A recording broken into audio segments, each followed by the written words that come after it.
Hola, ¿qué tal? Buenas tardes. Buenas tardes a todas y a todos.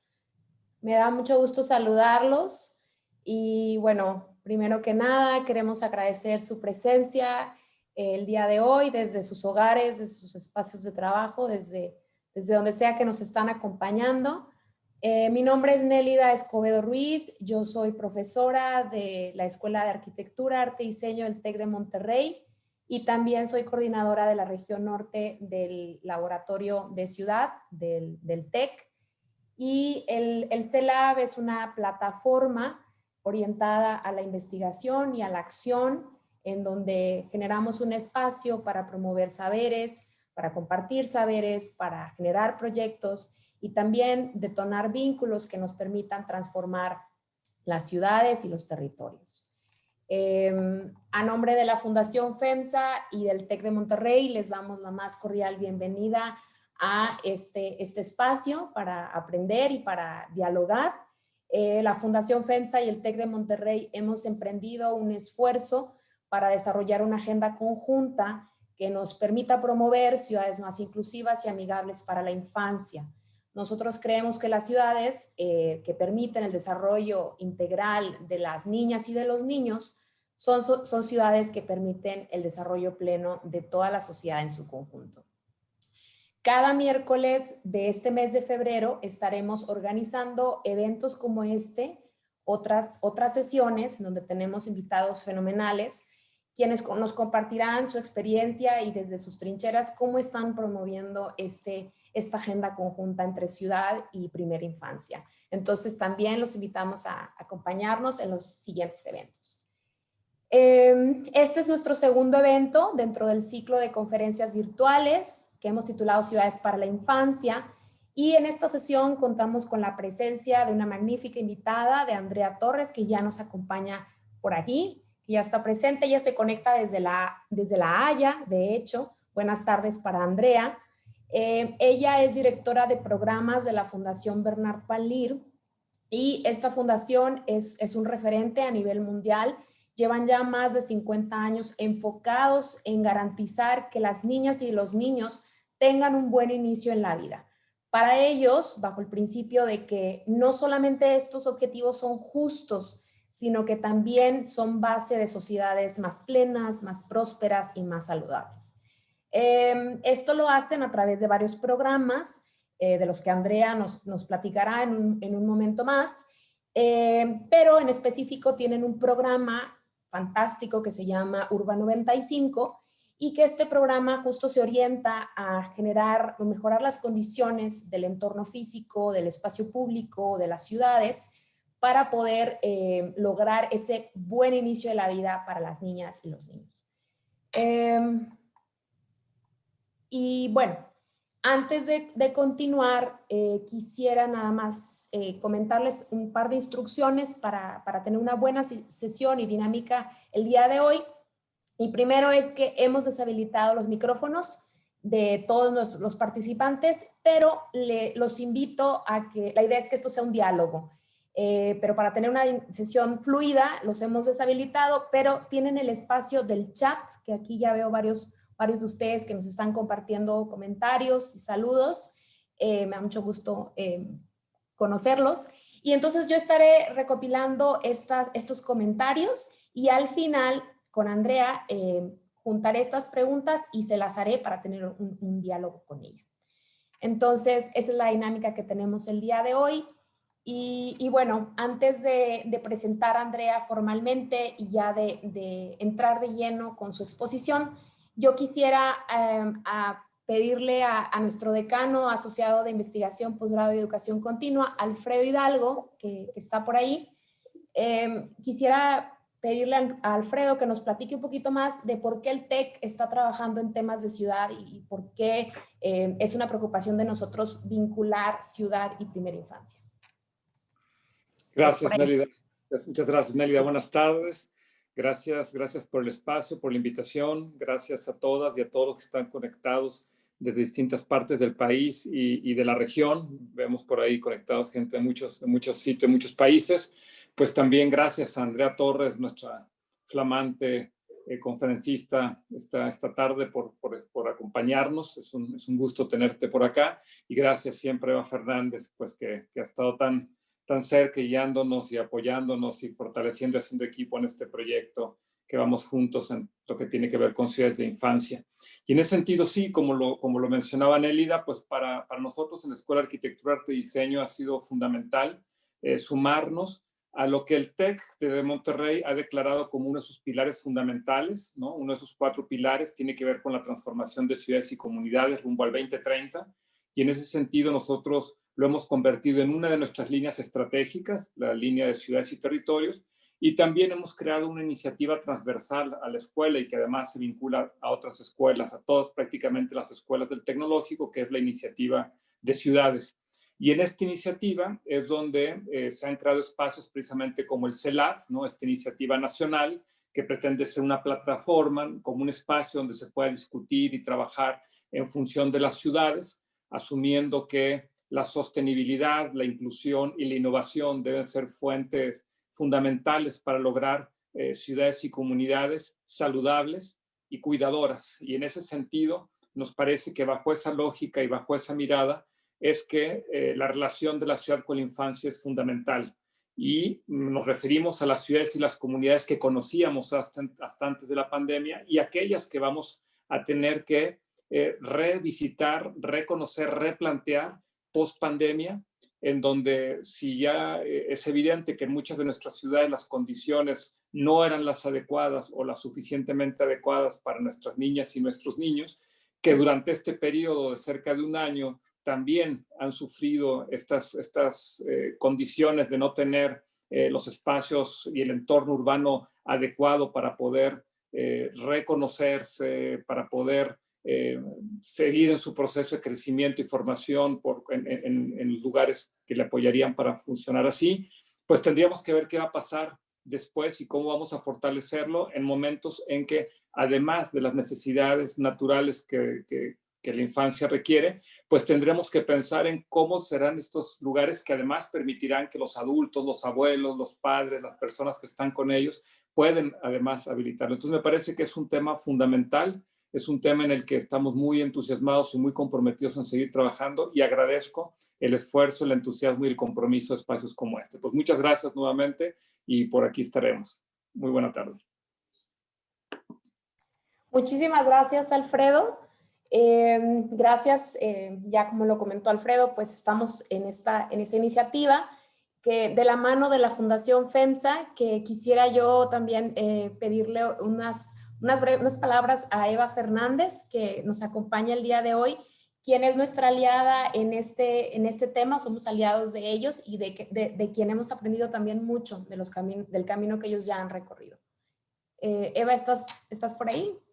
Sí, muchas gracias, Nélida. Estoy muy entusiasmada de estar aquí con ustedes, de ver la participación y la cantidad de gente interesada y de leer por aquí en el chat algunas personas con las que hemos estado trabajando también en estos años en estos temas. Así que, y además, bueno, con una ponente extraordinaria que ya presentaste tú, Andrea, pero me parece increíble lo que vamos a escuchar. Entonces, yo quería dar solamente unas palabras de bienvenida, agradecer el CILAB, el trabajo tuyo, Nélida, de tu equipo, Alfredo, de todo el equipo de arquitectura del TEC, por creer en este tema y de verdad que avanzar de manera importante en el tema de desarrollo urbano y de primera infancia.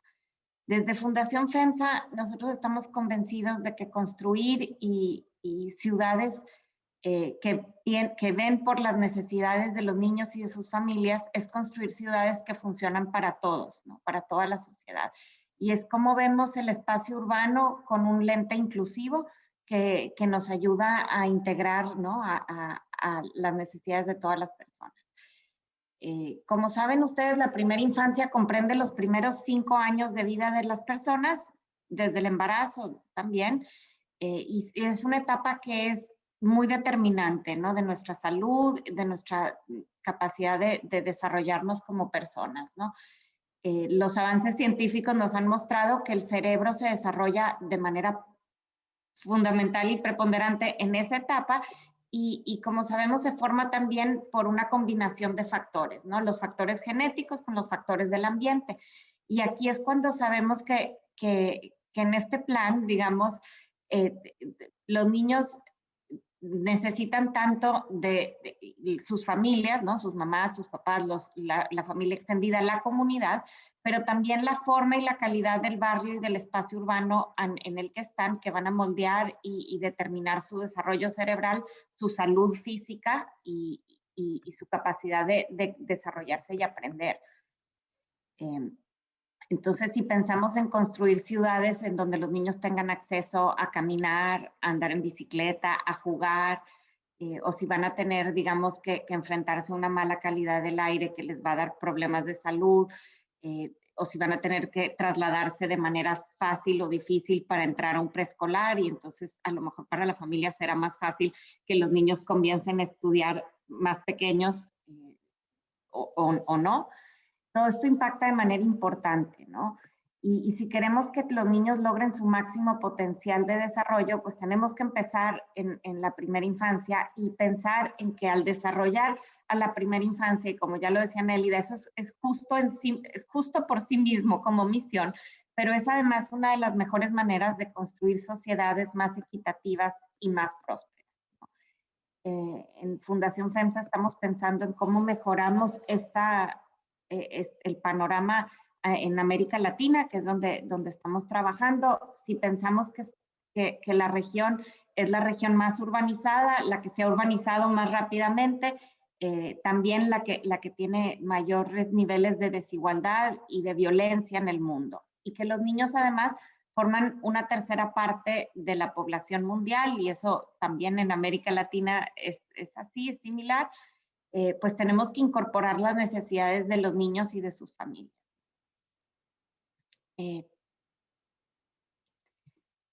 Quiero además, pues sí, digamos, celebrar que estemos en estos temas, que estemos pensando en cómo construimos e integramos el tema de la infancia en el desarrollo urbano, pensando en que esto incluye también cómo beneficiamos digamos, a los adultos mayores, a las personas con discapacidad. O sea, es ver la ciudad con un lente inclusivo. Y bueno, con esto solamente resaltar también la participación de Andrea, que es a quien queremos escuchar. Ella es una gran experta en temas de primera infancia, coordinó en Chile el programa Chile Crece Contigo, que es un ejemplo emblemático de política pública integral de primera infancia, y es un ejemplo a seguir a nivel internacional.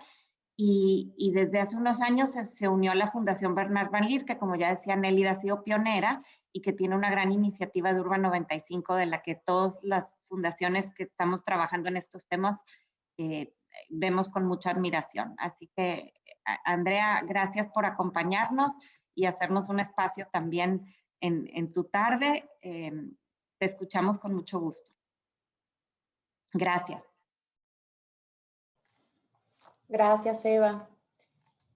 Adelante, Andrea. Muchísimas gracias. Estaba fascinada escuchando las palabras de cada uno de ustedes en la introducción, además con mucha generosidad, entre flamante conferencista y experta.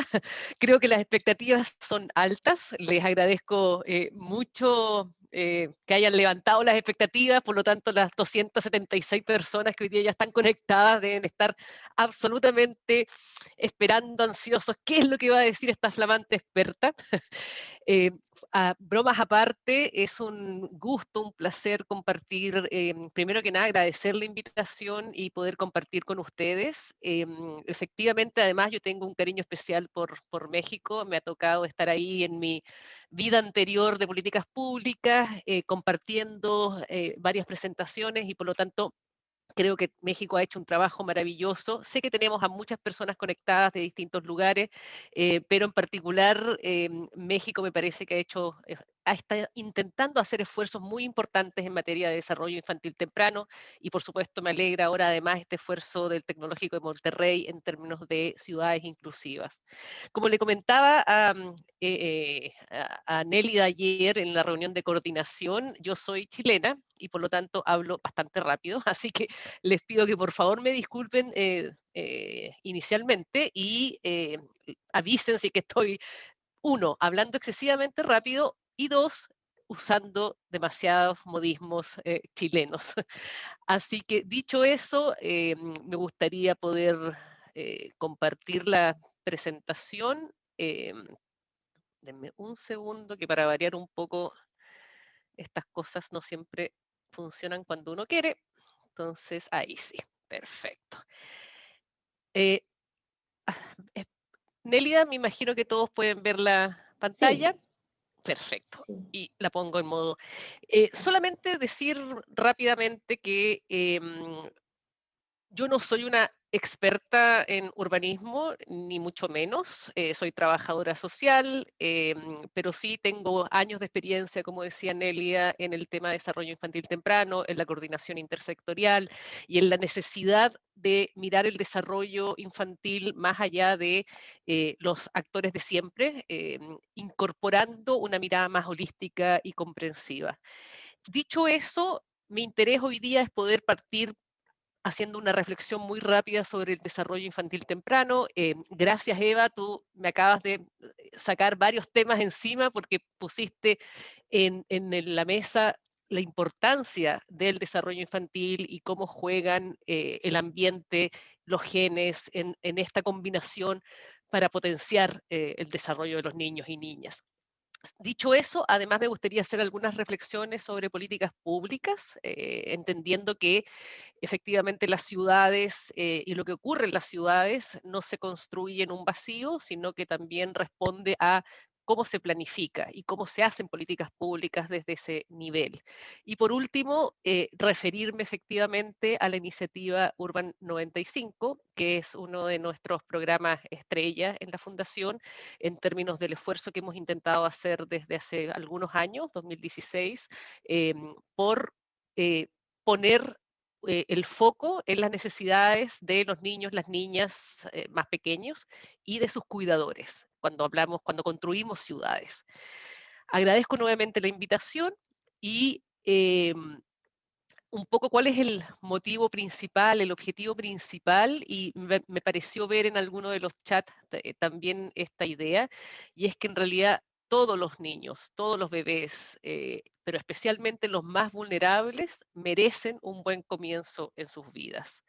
Efectivamente, un buen comienzo permite que cada ser humano asegure un camino que nos permita potenciar y desarrollar al máximo las capacidades que todos traemos. En estricto, si pudiéramos decirlo así, todos somos iguales, pero lo que ocurre a partir del nacimiento y probablemente desde antes del nacimiento es que tenemos acceso diferenciado a oportunidades, tenemos acceso diferenciado a servicios y a una serie de prestaciones que van generando inequidades, desigualdades y evidentemente impactan en el desarrollo de los niños y las niñas.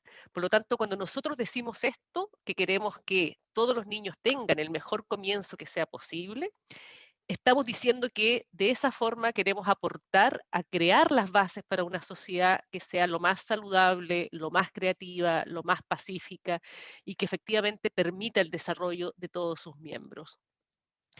Y entonces, cuando nosotros hablamos de las bases para un mejor desarrollo, de cómo construimos cerebros en estricto, lo que estamos diciendo también, y probablemente muchos de los que están hoy día conectados, porque vi muchas personas del ámbito social y trabajo de estancias infantiles, etcétera, que la mejor forma de garantizar que bebés, que las guaguas puedan tener un buen comienzo en su vida es en realidad apoyando a sus cuidadores principales.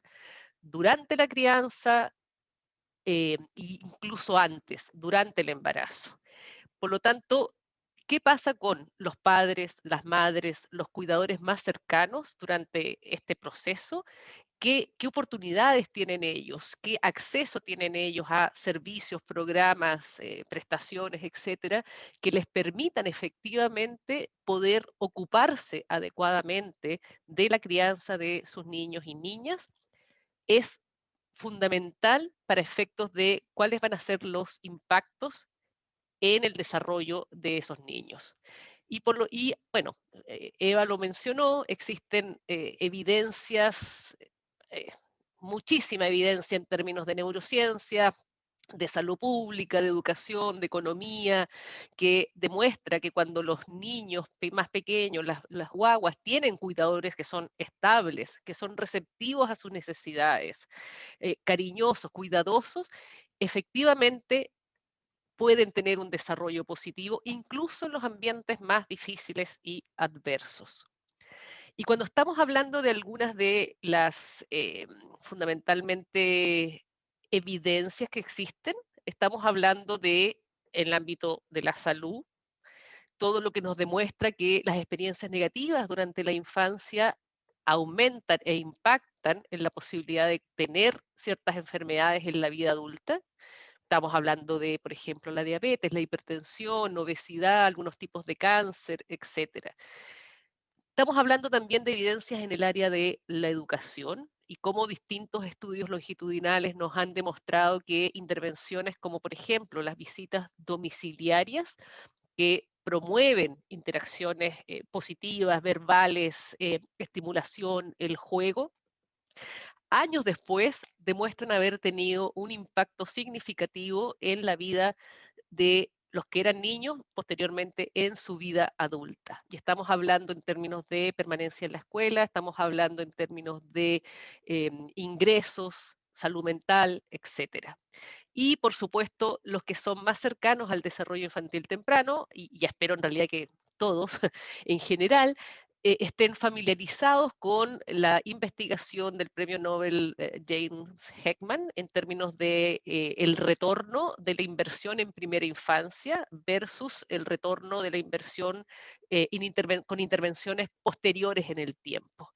Y una de las cosas que él demostró, y posteriormente han habido otros estudios, es que la educación preescolar de buena calidad tiene un retorno aproximado del 13% de ahorro que se genera en salud, educación, protección social.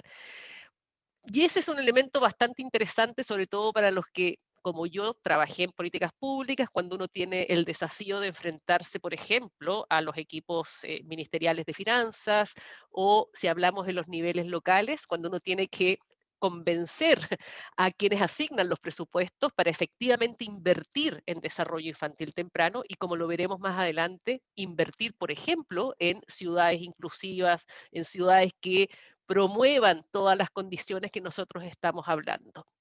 Eso cuesta recursos y es importante tenerlo claro también en términos de los argumentos y las conversaciones que hay que hacer. No me voy a meter mucho más ahí, pero me parece interesante hacer esa salvedad.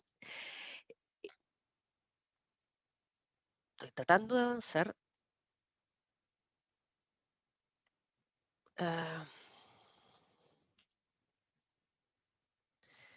Disculpen. No, ahí está, no te permite avanzar. Perdón. Por alguna razón, disculpen. Y uno de los factores más importantes para el desarrollo, como les comentaba, efectivamente, para el desarrollo óptimo de los niños y niñas, es la calidad del cuidado y de las interacciones con sus padres y cuidadores. Y cuando estamos hablando de calidad de cuidado e interacciones con sus padres y cuidadores, estamos hablando de cosas súper concretas. No estamos hablando de una teoría que está en abstracto o que es como ciencia nuclear. Estamos hablando de hablar, de jugar juntos, de contar historias, de jugar al aquí está o no está, de tener espacios de tranquilidad, de promover la lactancia materna, de generar espacios cuidadosos para los niños y las niñas. Y en eso los cuidadores tienen un rol fundamental. Y esto es solamente un ejemplo. Ese simple gesto que está ahí es construir el cerebro de los niños y las niñas. Probablemente muchos de ustedes han jugado al está, no está, Es increíble cómo los niños van desarrollando habilidades y ciertas destrezas solo a partir de un juego que puede sonar súper simple, pero que tiene mucho impacto en el desarrollo de los niños y las niñas. Pero evidentemente, les voy a pedir disculpas porque algunas láminas están en inglés, no alcancé a hacer todas las traducciones, pero fundamentalmente lo importante acá es poder visualizar que por un lado tenemos el desarrollo de los niños y las niñas, pero también tenemos el ambiente urbano. Ese espacio urbano y cuál es la relación entre el desarrollo infantil y el espacio urbano. Y si ustedes ven en la parte de arriba, tenemos el desarrollo físico, el desarrollo cognitivo, el desarrollo socioemocional y también el bienestar de la familia. Y ahí ya estamos empezando a delinear que para poder promover y para poder fortalecer interacciones saludables e interacciones que sean de calidad, se requiere no solo que los cuidadores hagan cosas, por supuesto es importante, pero ellos requieren de condiciones para poder realizar esas acciones y poder efectivamente interactuar de manera saludable y de calidad con sus niños y sus niñas. Y por lo tanto acá, solamente para hacer un esquema rápido, cuando hablamos de las dimensiones del desarrollo infantil, estamos hablando de las posibilidades y su interacción con el ambiente urbano, estamos hablando del acceso a oportunidades de aprendizaje de calidad, estamos hablando de la posibilidad de acceder a espacios para poder jugar fuera de la casa, ni hablar de las consecuencias, y efectivamente el decano lo mencionó, del encierro en el que han estado la mayoría de los niños y niñas en América Latina, y por lo tanto la posibilidad de conectarse con la naturaleza, de jugar afuera, ha sido bastante difícil y disminuida. Estamos hablando de la posibilidad de interactuar con otros niños. Estamos hablando de la posibilidad de acceder a servicios y prestaciones o de estar más o menos expuesto a la contaminación del aire, que también me parece que Nélida o Eva lo mencionaron.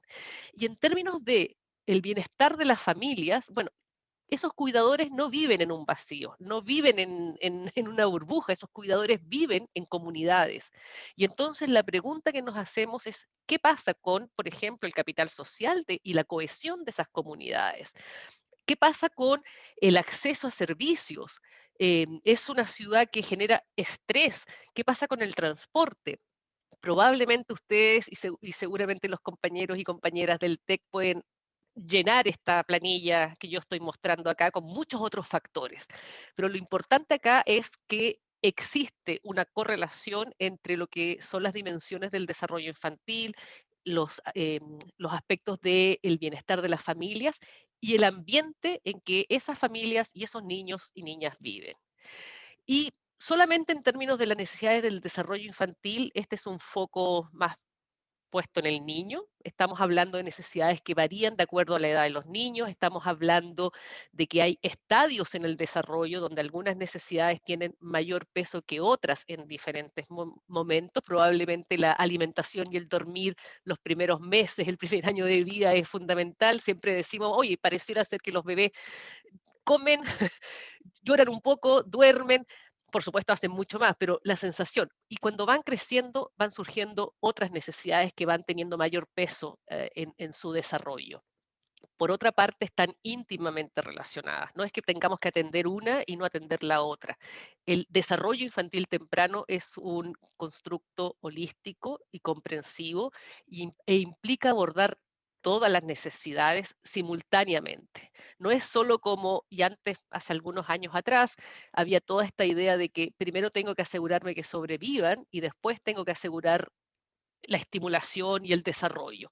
Hoy día se entiende y se sabe que esa no es la lógica, que no compiten ambas cosas, que debiéramos tratar de hacer las dos, porque las necesidades están efectivamente súper conectadas y necesitan ser satisfechas de manera simultánea. Pero como les decía, las necesidades de los niños no ocurren en un vacío, y hay características del contexto que tienen que ver con el nivel socioeconómico de las familias, con el nivel educacional de los cuidadores, con las prácticas de disciplina que esos cuidadores tienen y estoy señalando principalmente también las características de la comunidad, la situación del empleo, el acceso a servicios, el ambiente urbano y muchas otras características del contexto que van moldeando y que van influenciando en cómo esos cuidadores y cuidadoras efectivamente tienen las condiciones para poder promover el óptimo desarrollo de sus niños y sus niños. Y por lo tanto, en términos de políticas públicas, y esto estoy segura que es muy conocido para todos ustedes, tiene que ver con el enfoque ecológico de las políticas públicas, en esta idea de que no basta con entregar servicios a los niños y las niñas que les permita desplegar todas sus capacidades y habilidades para que puedan optimizar su desarrollo. También hay que proveer a los cuidadores con las competencias y el apoyo necesario para que puedan realizar ese rol que tienen y que puedan efectivamente tener condiciones favorables para la crianza. Pero aún así necesitamos comunidades empoderadas y comunidades que cuiden y construyan condiciones favorables para el desarrollo de los niños y las niñas. Y por supuesto, todo eso también requiere de políticas públicas que habiliten eso. Si estamos hablando de políticas públicas que no permiten ese tipo de condiciones, tenemos un desafío estructural bastante complejo para poder generar el resto de el enfoque ecológico que estamos mostrando acá. Y bueno, muy rápidamente, y como les decía, les pido disculpas nuevamente por algunas láminas en inglés, ¿qué se necesita para tener una política comprensiva de desarrollo infantil temprano? Y yo no me voy a referir en este minuto a las primeras dos escalas, a los niños y a la familia. Más bien lo que trato de hacer es mostrarles acá que hay servicios que deben desplegarse de manera simultánea para los niños, sus familias, las comunidades, y que requieren poder atender a las distintas dimensiones del desarrollo, pero también al contexto en el que esas familias se desenvuelven. Y no me voy a meter en los temas de seguimiento personalizado y rutas de atención integral, porque más bien eso es si estuviéramos hablando de sistemas comprensivos de protección a la infancia, y no es el caso en este minuto.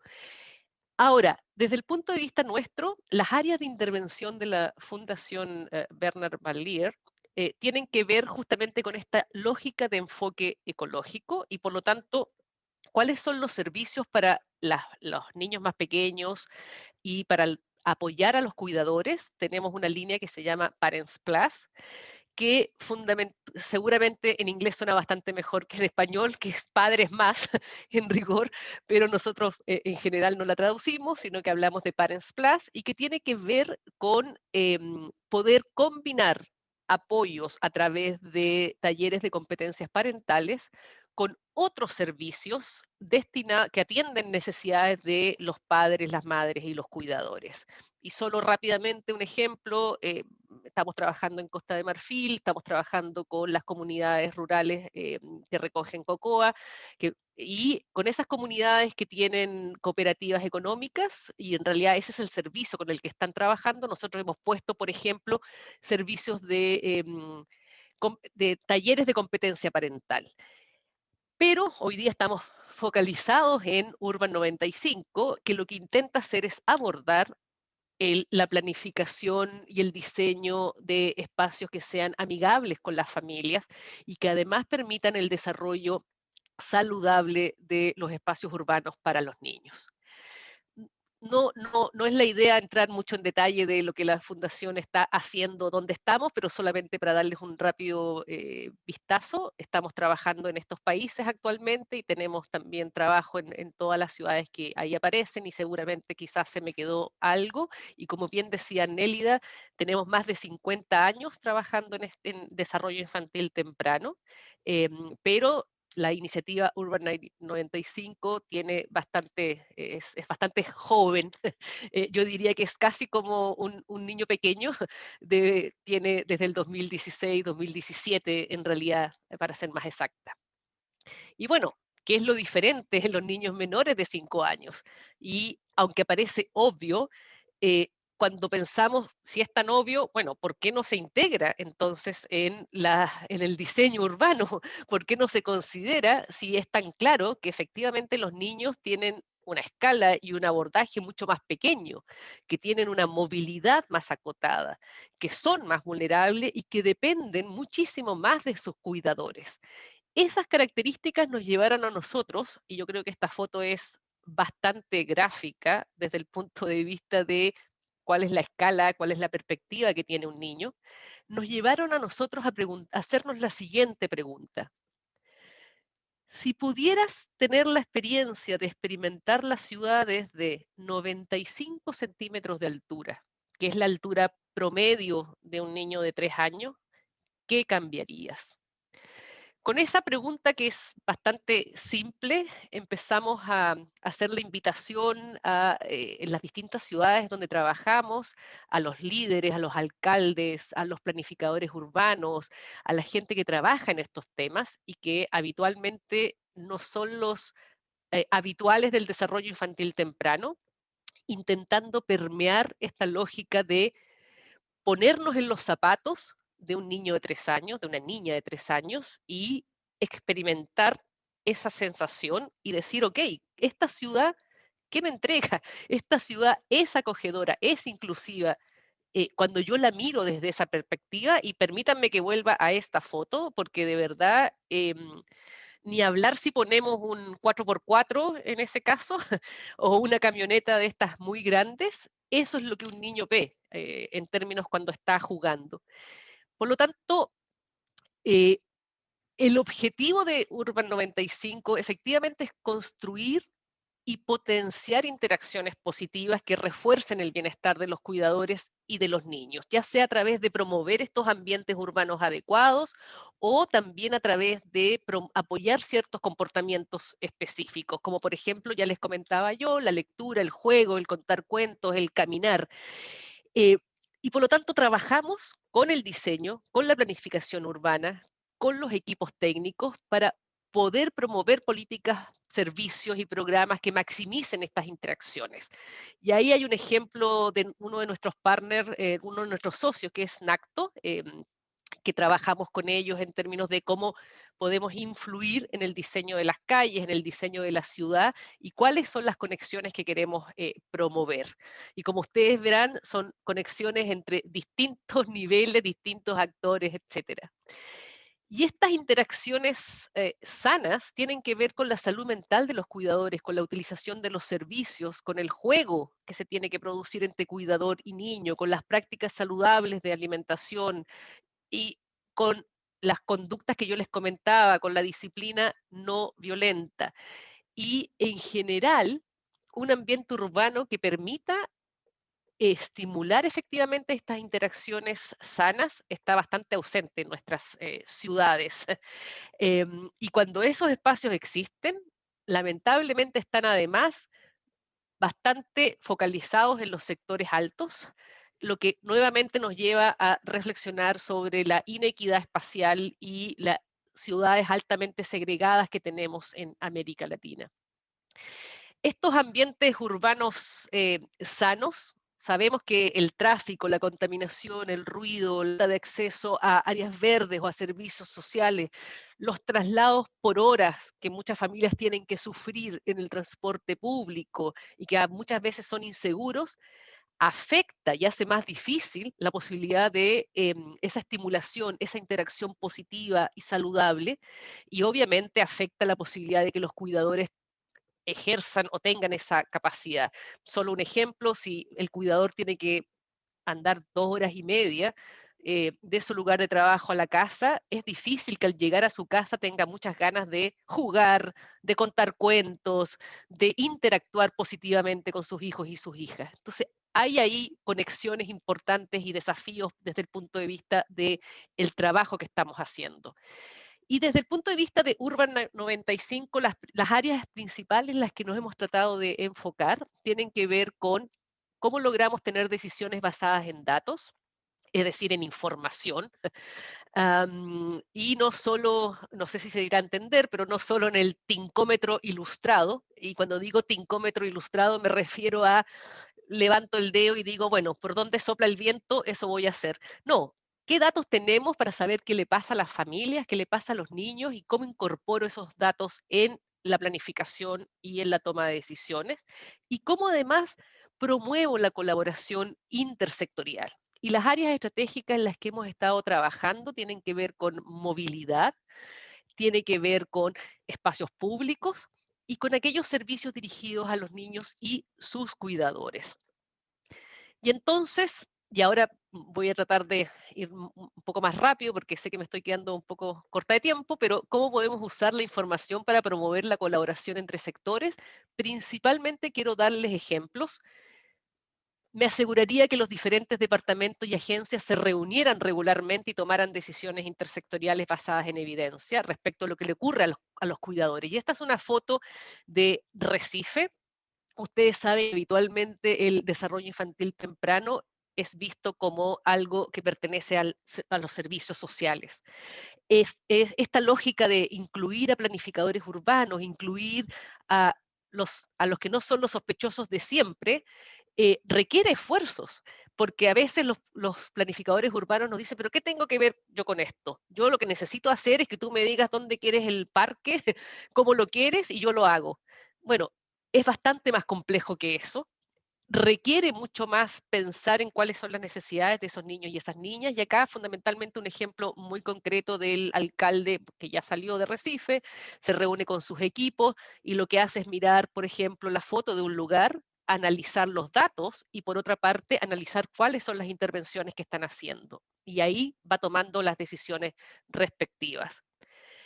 Me aseguraría que sabemos cómo viven los niños y las niñas y dónde viven. Y este es un ejemplo del trabajo que estamos haciendo en Turquía, donde un equipo de una fundación y la universidad y una Kadir Has University han estado trabajando en poder mapear indicadores socioeconómicos y de acceso a servicios de los niños, niñas y de sus familias. Y por lo tanto, ahí hay un esfuerzo por efectivamente poner a disposición de los tomadores de decisiones que es donde hay mayor concentración de niños, con niños pequeños, donde hay deficiencia de servicios básicos, etc.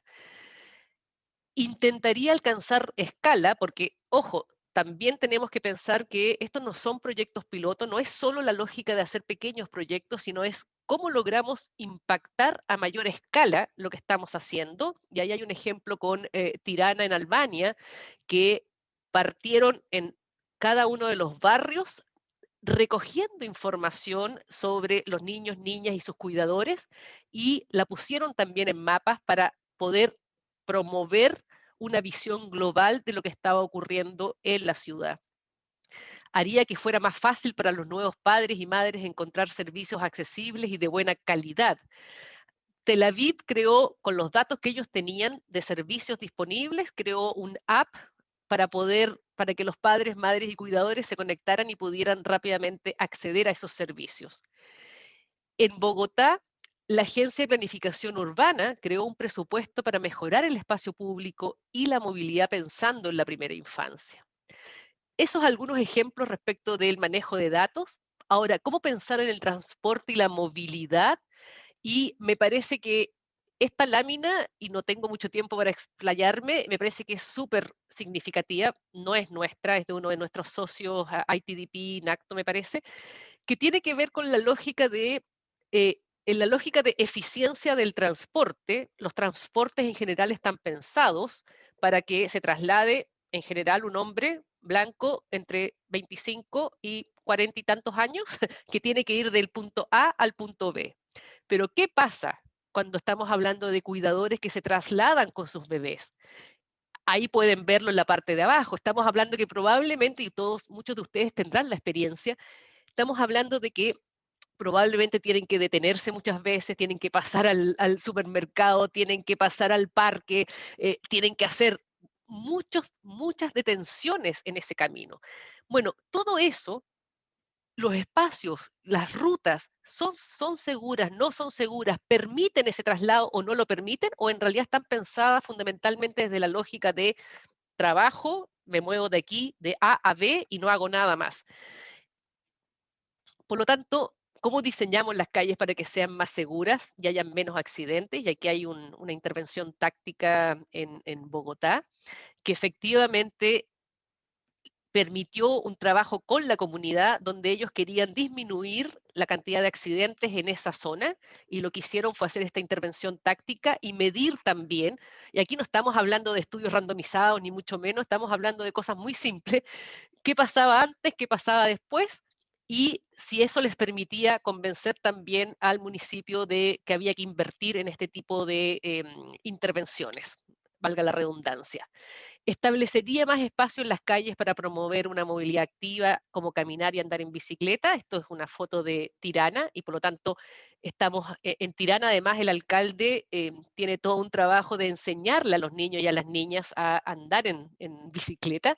Y aquí hay un elemento interesante que es combinar el diseño con los cambios de comportamiento. Aquí no se trata solo de tener cosas bonitas que están ahí si nadie las usa o si nadie ocupa esos espacios. Entonces, hay un desafío también en diseño y cambios de comportamiento. Podemos tener un excelente servicio de transporte público, pero si la gente insiste en andar en auto, ahí hay un desafío mucho mayor y que es previo. Por supuesto, el transporte más seguro y accesible. Esta foto es clarísima respecto de la cuidadora, en este caso mujeres, que tienen que andar con 1, 2, 3 niños y cómo el transporte no es precisamente muy cómodo y accesible para estos casos.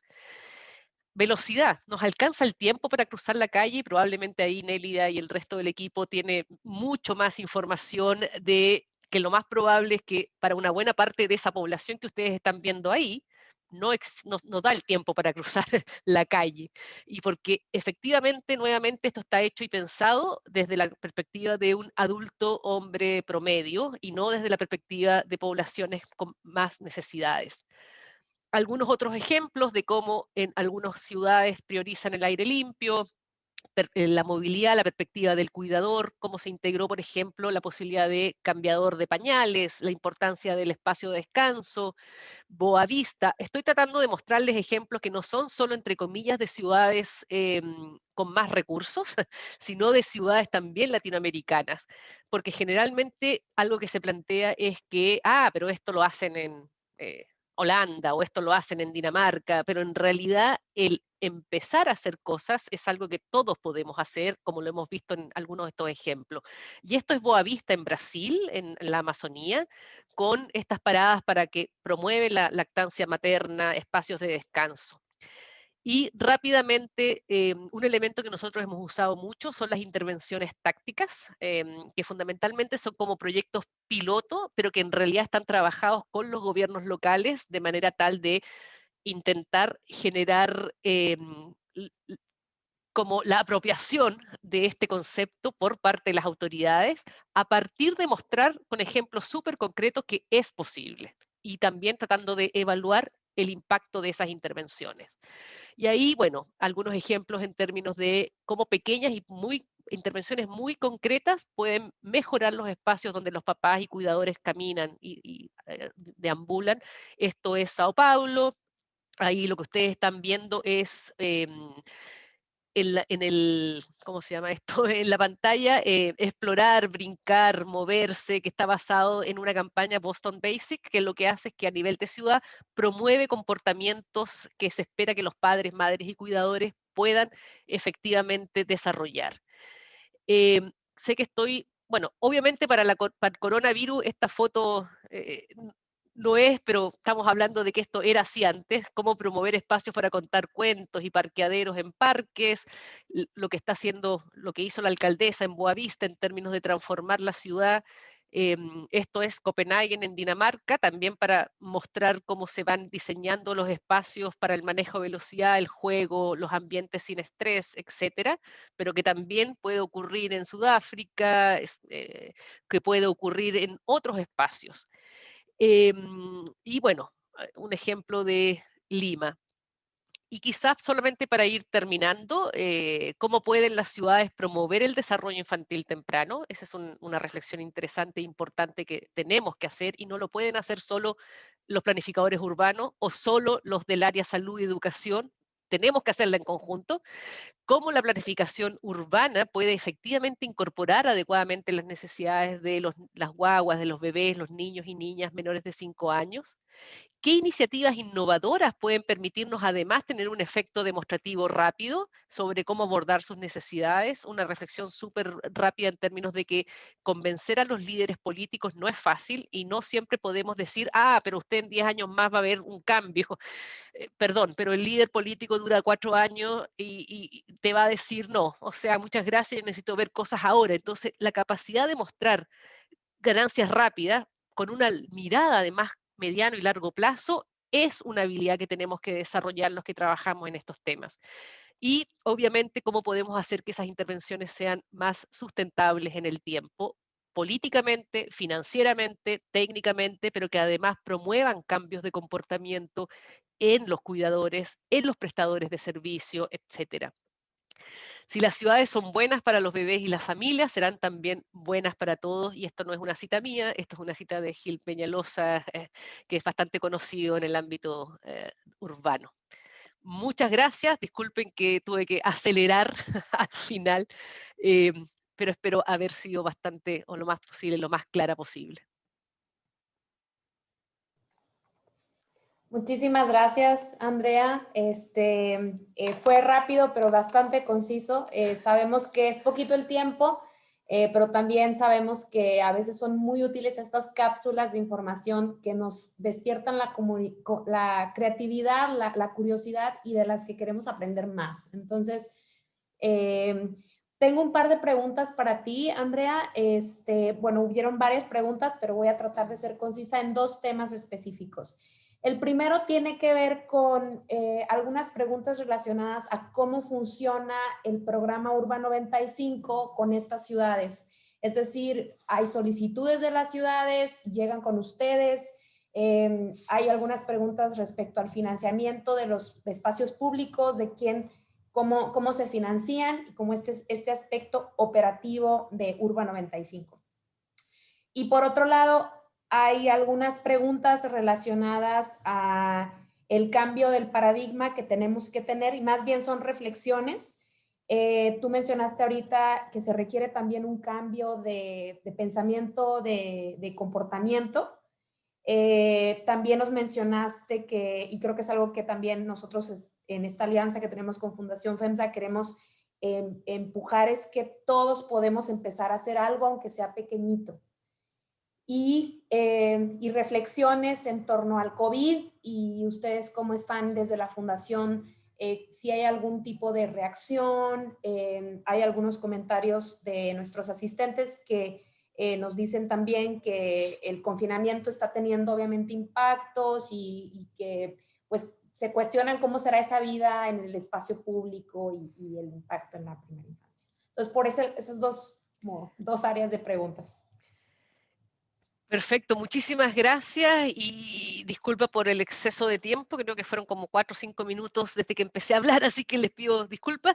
Súper rápidamente, nosotros tenemos definidas las ciudades en las que trabajamos y los países en que trabajamos, no aceptamos como convocatoria, estamos trabajando con esos lugares en rigor, es Perú, es Brasil, es India, es Turquía, es Holanda, porque la fundación tiene su sede ahí, es Jordania, y con algunas ciudades en particular. Y en general, con todas las ciudades con las que trabajamos, la oferta y la propuesta siempre es trabajar en Parents Plus y trabajar en Urban 95. Hemos intentado hacer algunas alianzas regionales para poder expandir el concepto con una inversión por parte nuestra bastante más pequeña. Y cuando trabajamos con alguna ciudad de nuestros países principales, lo que hacemos fundamentalmente es contratar asistencia técnica, expertos que puedan trabajar con las ciudades, como yo mencioné, NACTO, pero tenemos otros estoy tratando de pensar el nombre en español, algunas otras organizaciones que lo que hacen es apoyar a las ciudades en lo que ellos quieran trabajar. Si quieren trabajar primero con los datos y ver cómo lo integran, perfecto. Si quieren trabajar haciendo intervenciones tácticas y de ahí empezar a reflexionar, ningún problema. Si quieren empezar con diseños de espacios públicos para a partir de eso hacer cambios, también. Ahí somos bastante como personalizados en la intervención. Respecto del cambio de paradigma, absolutamente nosotros hace algunos años ya decidimos que todo el enfoque de cambio del comportamiento era central para nuestras intervenciones. No basta con tener como plazas bonitas o paraderos preciosos o todo lo que yo les mostré si no hay un cambio de comportamiento, pero ese cambio de comportamiento no es solo de las familias o de los cuidadores, es también de los prestadores de servicios, de cómo trabajan los planificadores urbanos, cómo conciben su trabajo cuando se trata de incorporar las necesidades de los niños y sus familias. ¿Estamos hablando de un enfoque que va de arriba hacia abajo o en realidad estamos también pensando en que se recogen las necesidades y se incorporan en la planificación? Y también, por supuesto, los cambios en los prestadores de servicios de salud, de educación, etcétera. En el caso de Urban 95 hemos tratado, tenemos la lógica de, le hemos llamado 1 más 1 más 1, que en realidad es cuando hacemos intervenciones, cómo podemos promover al menos un cambio en la familia, un cambio en los prestadores de servicio y al menos un cambio en el uso del espacio público. Por supuesto, el cambio de comportamiento, podríamos estar hablando bastante más tiempo de lo que significa hacer investigación formativa, identificar cuáles son las barreras para el cambio de comportamiento, etcétera. No voy a entrar en eso, pero es parte integral de lo que intentamos hacer.